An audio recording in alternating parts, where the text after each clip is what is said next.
over. Are we rolling? That one, I'm pretty sure. Are we rolling? Okay. Are we rolling? I'm gonna just check again. Are we rolling? That is rolling. Are we rolling? Daddy's rolling. Are we rolling? Are we Daddy's rolling? rolling. Are we rolling? They're hating. Are we rolling? Are we rolling? Are we rolling? Are we rolling? Okay, great. Hello, my name is Dominick Vaccaro, and I'm here with Eli Orion in the Everything. Hey, y'all. Hi. Just real quick before we get started, could I have y'all introduce yourselves and what instrument you play? My name's Hannah Ramos. I play guitar. My name is Isaac Corby, and I play guitar and piano. My name is Eli Orion. Sorry. Sorry, Isaac. My name is Eli Orion, and I play guitar and I sing. My name is Tyler Bussey, and I play the bass. My name is Tyler Donnelly, and I play the drums.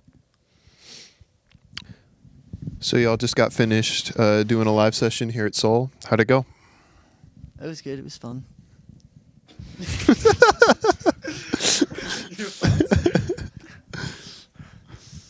I think Eli could have, done a little bit of a better job. I think it went really well. We were playing Wilt, and it kind of reminded me of what an awesome song it is, because sometimes when you're playing a song over and over again, you kind of get into a rhythm of it, which is good, but then when you get to hear it in a totally different context, it really recontextualizes the song, as it would seem being in a new context.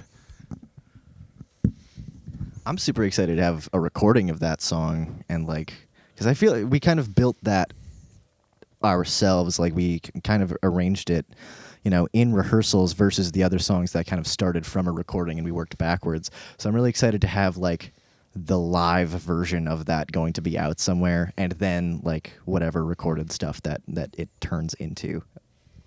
I think you can know it was a good recording when the room gets really warm and people start taking their shirts off and it gets sweaty. Just for reference, before we were rolling, 2 out of the 5 people on that couch had their shirts off. And you'll never guess who. So for those wondering, what were the songs that you guys recorded today? That was on the set of a romantic drama, in parentheses, are they filming? ? And then we played Diesel, in parentheses, I'm alive. And then we played Wilt, which is, those were the songs. Oh, was I supposed to say more? Oh, God. I think that having recordings of the version of Onset that we do live and Diesel, because those two are very different from the recording, having the band playing that on a multi-track thing that Reid's going to mix, and that's really exciting. And it's going to be awesome to hear. So were these songs that you had written yourself and are now taking to the band, or are these songs that y'all wrote as a collective? Okay, so here's the story. Diesel was the first single from the album that I released last spring. On the set of Romantic Drama was also on that album. But it was that's a super soft song, but we play it super loud. And that's the fun, it's different. And Diesel's also pretty different. Those two I wrote by myself a few years ago, and I finally recorded and produced them and released them last spring. Wilt, I wrote on my own, but we arranged and sort of figured out how to play it as a group, and that was a really cool process that I would like to do more of. And have y'all been writing as a group more, or is it still mostly just you bringing things to them? I'm mostly bringing things. I don't think we've written as a group as much. These guys all write stuff on their own, really cool stuff that I'm excited to see more of it out in the world, and more of it will be out in the world. But the Eli Orion stuff is me writing, and I'm getting their help. I'm trying to get more comfortable with their help arranging. And so far, that's turned out really well. So, well, kind of still along that vein. Before we all sat down together, I was listening to a lot of your stuff, and I was really trying to hear more of your early stuff. And listening to it, it's clear to see that you've really grown as an artist. But also, I was just curious, how do you think that your sound and sort of approach and style in your music has changed over the past 3 or 4 years? I think, oh my goodness.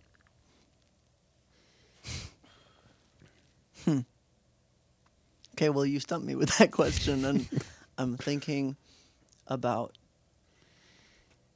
I think I've combined a lot of influences. Man, I'm just like saying words, bro. I don't know. I want to hear how you guys think the band has evolved, because I can't answer that question.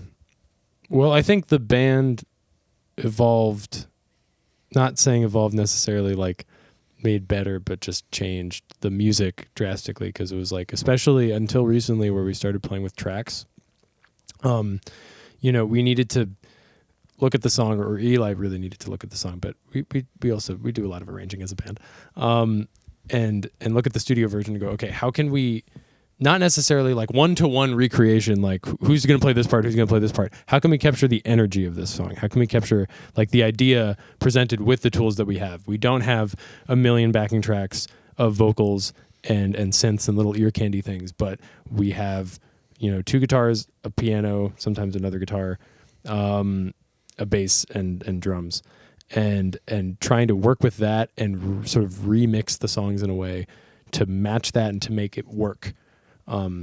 Has been I think the biggest difference, especially like having, I listened to that whole record and I didn't play anything on it, and then having to like learn those parts or having to like fit those parts into this new version of the song was really fascinating.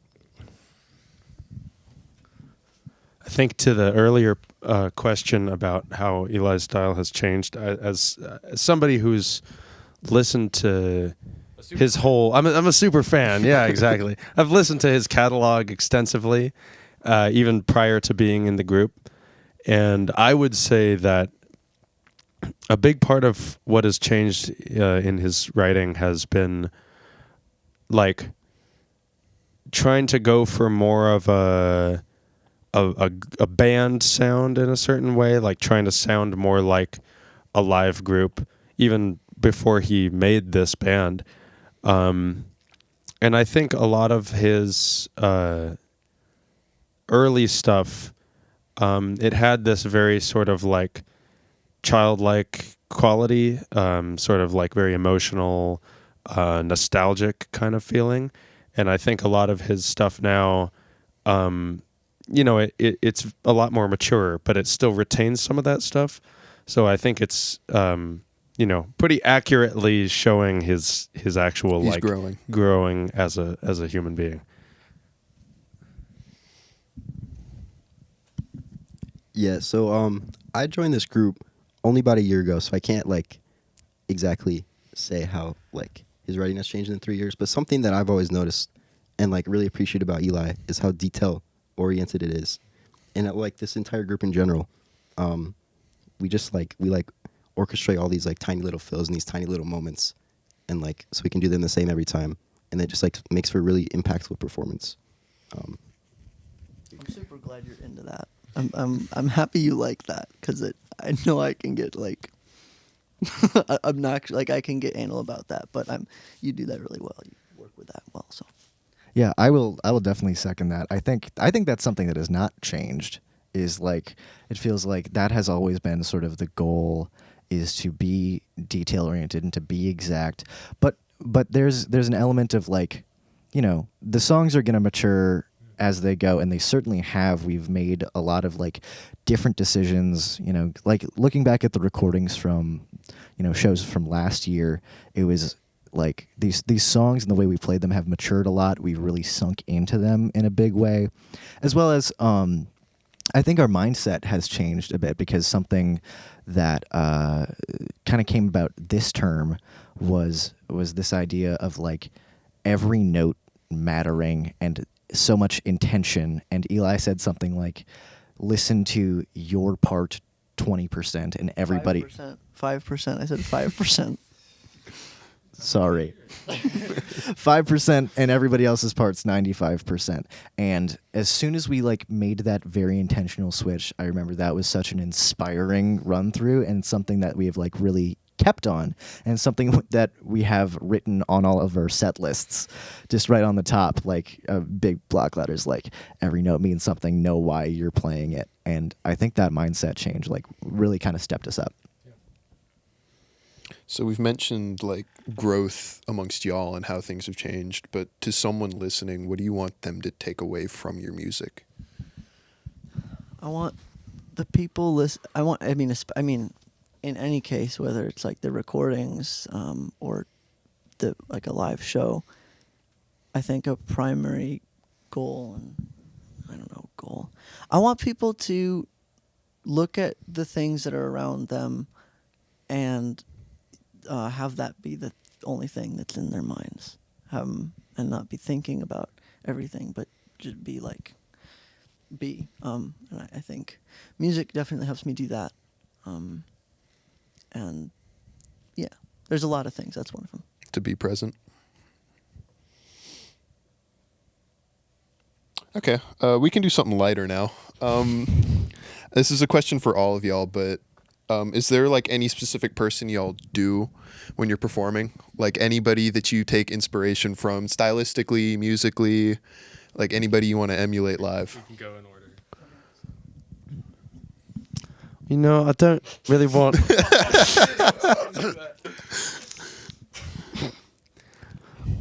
You know, I just want to be part of the culture, you know, here at Lawrence, and I don't really want to.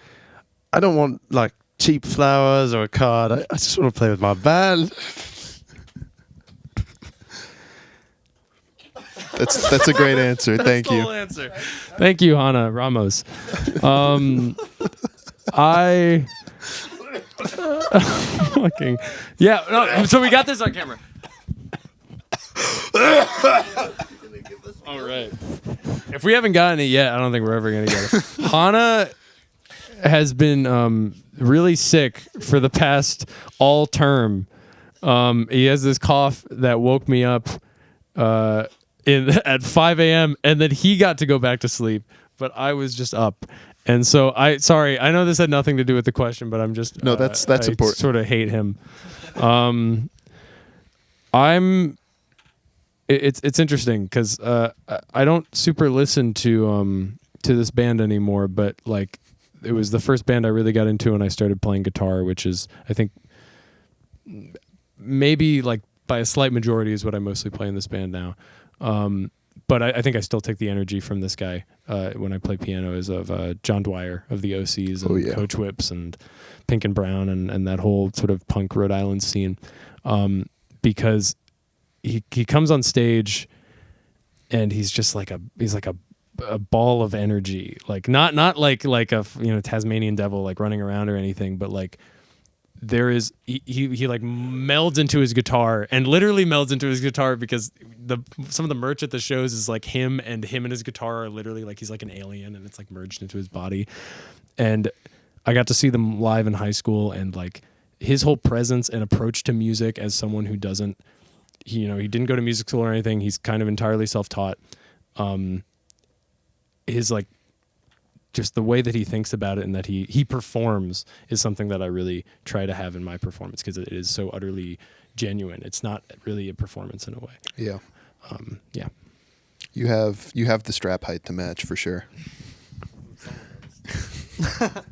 I would agree with the thing about genuinity. I think it's hard for me to try to emulate like specific songs or sounds or people or anything in like being creative without myself feeling like I'm being super ingenuine. So I try not to do that. I will, for songs that are about like being a character, like Rebound Baby, I'll like do an annoying caricature of like rock guy or something, but like when it's a song like Deserve, which is, I always introduce that saying this song is about the only thing in your mind being the thing that you're looking at, because I think it works and I think it's a song about that. I try to sing that song as just Eli. I'm just like singing and I'm just talking about my life and my experiences and how that connects to people and how that connects to the music. So, yeah. Yeah, I don't know if I'm like doing anyone, but it's like I remember. All right. Yeah. My bad. Okay, I remember like the first time I saw like a Foo Fighters performance and Dave Grohl being that front man, and I just remember being so inspired and like excited by somebody being such a presence, and just all joy, all grateful, just all the time. And that's how I feel playing music, is like, oh, I'm so happy to be here. I'm just so like lucky to be playing with these people. Oh my God, there's people here to listen. So that's all that's going through my head, is like, I'm having a good time. I hope other people are having a good time. And so that's like what I'm trying to bring. Yeah. Yeah, so I'm kind of the type of guy to get influenced by like everything, and like anything I listen to. So yeah, with Eli's band, it's this like cool mix of like really heavy stuff and like very emotional stuff and very like also delicate at times. So it's sort of like finding a way to combine all my influences and funnel it into like that type of energy. And I think it's like it's a very fun band to be able to funnel energy into. I don't know if that exactly was the answer to the question. No, that works. Those are great answers. I think you do it well. What are y'all listening to right now? I'm locked out of my Spotify account. Not much. Eli, Orion, and the everything. Full Body 2. Fuck yeah. I'm listening to Full Body 2. And Philosophy of Music. Beautiful album called OK by Philosophy of Music. And that's all I can think of right now. I'm really into a record that it sounds like I'm taking the piss. My friend Isaac made. It's not me. Isaac Norman Sokol. He's in it was a guitar duo sort of punk thing called Town. The album is called Town. It's probably hard to find because the name of the band and the album is just called Town, but it's got like 2 cowboys on the cover. And it's like 5 songs. It's really short, and it's like I have said this about his music, I think to him, hopefully to him, because like it's one of the greatest compliments I've ever been able to give anyone, of like the music that you make is music that needs to be made. Like it's like I can tell that like when you record it, like you would die if you didn't record it, and not in like a super like sad emo way. Not that that's bad necessarily. I love that shit, but in a way that is like so like putting yourself out into the world. And it's like there's literally like 3 chords in every song, and like a lot of them are in the same key, and I mix them up all the time, but it's just like for what it's trying to be, it's perfect. That goes back to the idea of being genuine. Yeah, like no, he's probably one of the most genuine people I ever meet. Return my calls, man. Earlier this morning and last night, I put on this record that my parents would listen to a lot when I was a kid, called Uncommon Ritual. It's a great sort of bluegrassy chamber music thing by Edgar Meyer with Bela Fleck and Mike Marshall. And I just forgot how much that music has sort of influenced me and stuff. I have that kind of experience pretty often. Yeah, it's a great record.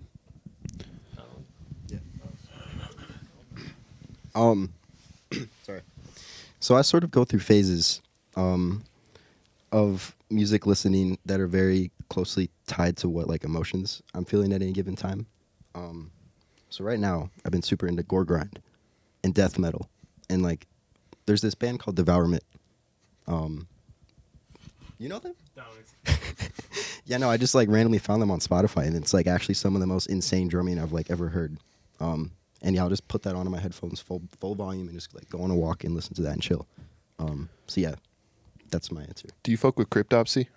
I haven't heard of that. Oh, listen to Graves of the Father. You need to give me some recommendations. I will. 'Cause It's not something that I'm super familiar with, but like there's a couple bands that I fuck with heavy. we'll talk after. Oh, most definitely. So I guess before we get into this last question, I just wanted to say thanks for sitting down with me, first of all. And of course. Thanks for having us. I don't know if. Hey, thanks for having. Hey, Thank you for coming over, everybody. I don't know if you had anything better to be doing on a whatever time it is on a Friday night, but I think this has been a blast. Of course. For me at least. Thanks. So you mentioned earlier that everybody on this couch is affiliated with other projects, and I was just wondering if y'all want to shout out your projects, if there's anything else you want to shout out in general. This next little period of time is just yours. Well, everyone except Tyler Bussey is in a band called Lyle's Tree with me. Yeah, and that's a project that I've been working on since I started writing music for that, like at the time, quote unquote, band, since I was like 14, 15. And right now we're working on our 5th album that's going to be recorded next term here at Lawrence. Yeah, Lyle's Tree. I don't want this to come across like that scene in the Boondocks where fucking what's the guy's name? Magnificent is like on the radio and someone's like what who are you liking in the game right now? And he takes out like a scroll that's like this long. I'm playing in Lyle's Tree. I'm playing in the bassist of Lyle's Tree, Josue Rios Lopez. He's working on an album under the name Red Teddy called Sins of the Father, which is like new age klezmer, like John Zorn type stuff, jazz. I'm playing piano on that. It's gonna be awesome. We just got back from rehearsal for that.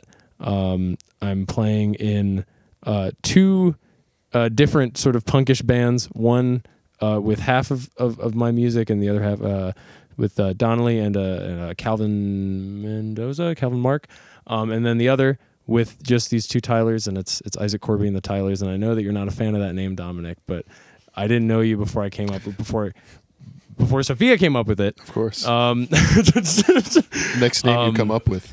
And I think that's it. And so I'm gonna pass the mic to this cat. Wait, do you have other things other than Eli and Uriah? Did you want to give it to me?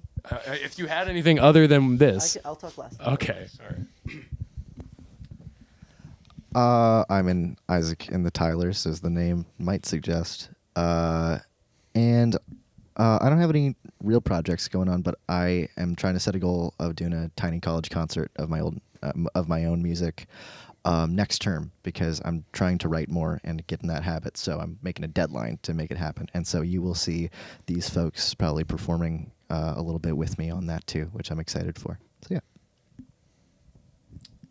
So I'm at a period in my life where I'm not really focusing as much on creating my own stuff, but I just feel like a place like Lawrence, where I'm at right now, is just such a great place to like play with so many different kinds of people, and like in so many different kinds of things. So like between like big band combos, all the groups that they mentioned already.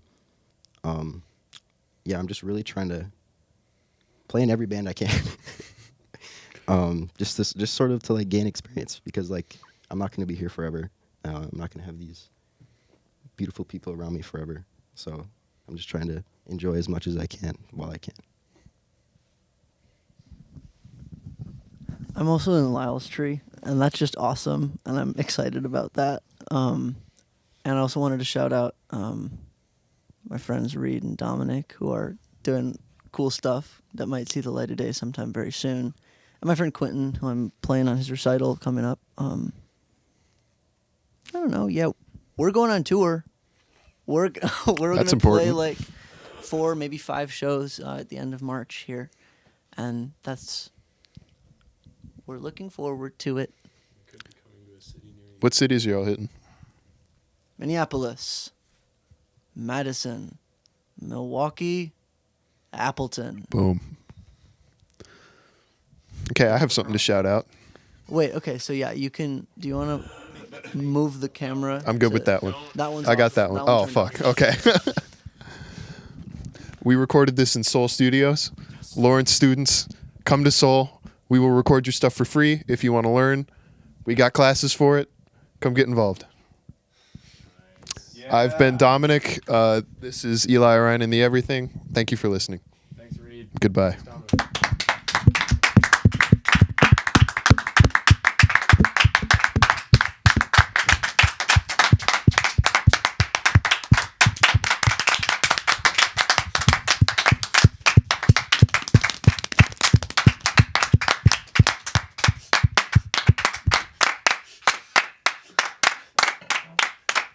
was a crazy high decibel experience. I feel High it in my decibel ears, stereo and not in a good way. Crazy high decibel. Fucking Christ, Tana.